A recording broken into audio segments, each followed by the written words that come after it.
नमस्कार. RV22 न्यूजमध्ये आपलं सर्वांचं स्वागत. नमस्कार, मी पंजाब डक. आज आहे 25 जुलै 2025.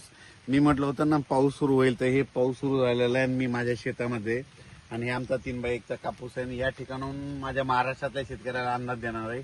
खास करून सर्वप्रथम काय झालं की उत्तर महाराष्ट्राकडे पाऊस नाही, म्हणून सर्वप्रथम उत्तर महाराष्ट्रातल्या शेतकऱ्याला सांगू इच्छितो की उत्तर महाराष्ट्रामध्ये आज दुपारनंतर म्हणजे नंदुरबार जिल्हा, धुळे जिल्हा, जळगाव जिल्हा, नाशिक जिल्हा या भागामध्ये चांगला पाऊस सुरू होणार आहे. म्हणून हे उत्तर महाराष्ट्रातल्या शेतकऱ्यांनी हा अंदाज लक्षात द्यायचा.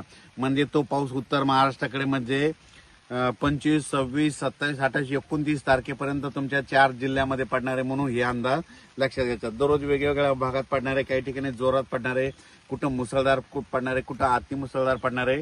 म्हणून हा अंदाज उत्तर महाराष्ट्रातल्या शेतकऱ्यांनी लक्षात द्यायचा. त्याच्यानंतर आपण मराठवाड्याकडे वळू.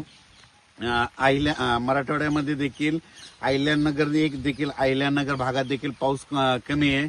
त्याच्यानंतर संभाजीनगर भागात देखील कमी आहे. तर तुम्हाला संभाजीनगर, अहिल्यानगर, बीड जिल्हा, जालना जिल्हा, परभणी जिल्हा, हिंगोली जिल्हा, नांदेड जिल्हा, धाराशिव जिल्हा, लातूर जिल्हा, नांदेड जिल्हा, हिंगोली जिल्हा या भागातल्या शेतकऱ्याला सांगतो की आज दुपारनंतर सगळीकडे जोराचा पाऊस येणार आहे. जवळपास 2 दिवस सारखा सततधार पाऊस राहणार आहे. कुठं जोराचा पडेल, कुठं रिमझिम पडेल, कुठं मुसळधार पडेल, कुठं अतिमुसळधार पडेल. म्हणून हा मराठवाड्यातल्या शेतकऱ्यांनी अंदाज लक्षात. त्याच्यानंतर आपण काय करू, पूर्व विदर्भ आणि पश्चिम विदर्भ. सर्वात महत्वाचं पूर्व विदर्भामध्ये वर्धा, नागपूर, भंडारा, गोंदिया, अमरावती, अचलपूर, अकोट, अकोला, बुलढाणा या जिल्ह्यामध्ये जोराचा पाऊस पडणार आहे, मुसळधार पडणार आहे, अतिमुसळधार पडणार आहे. काही ठिकाणी पूर परिस्थिती निर्माण होणार असा पाऊस त्या पट्ट्यामध्ये राहणार आहे. म्हणून हा अंदाज लक्षात द्यायचा. त्याने राज्यात सांगायचं झालं तर म्हणजे पूर्व विदर्भ, पश्चिम विदर्भात सगळीकडे म्हणजे 6, 5, 11 जिल्ह्यामध्ये चांगला पाऊस पडणार आहे. म्हणून हा अंदाज लक्षात द्यायचा. पण राज्यात एकंदरीत परिस्थिती बघितली तर आता 25, 26, 27, 28, 29 तारखेपर्यंत सगळीकडे पाऊस पडणार आहे. सगळ्याला जीवदान ठरणार आहे. कोकणपट्टीचा मात्र पाऊस, पुणे, कोकणपट्टी, सातारा तो कायम राहणार आहे, जोराचा पडणार आहे. त्याच्यानंतर इकडं पश्चिम महाराष्ट्रात सरीव सुरू राहतील. पण मराठवाड्यात मात्र रिमझिम पाऊस आता 3-4 दिवस चालूच राहणार आहे. म्हणून हा अंदाज लक्षात येतात. काही ठिकाणी जास्त पडेल, कुठं रिमझिम पडेल, कुठं पेंडवालता पडेल, पण पाऊस येणार आहे. सगळ्यांना जीवदान ठरणार आहे असा पाऊस पडणार आहे. म्हणून हा अंदाज लक्षात द्यायचा.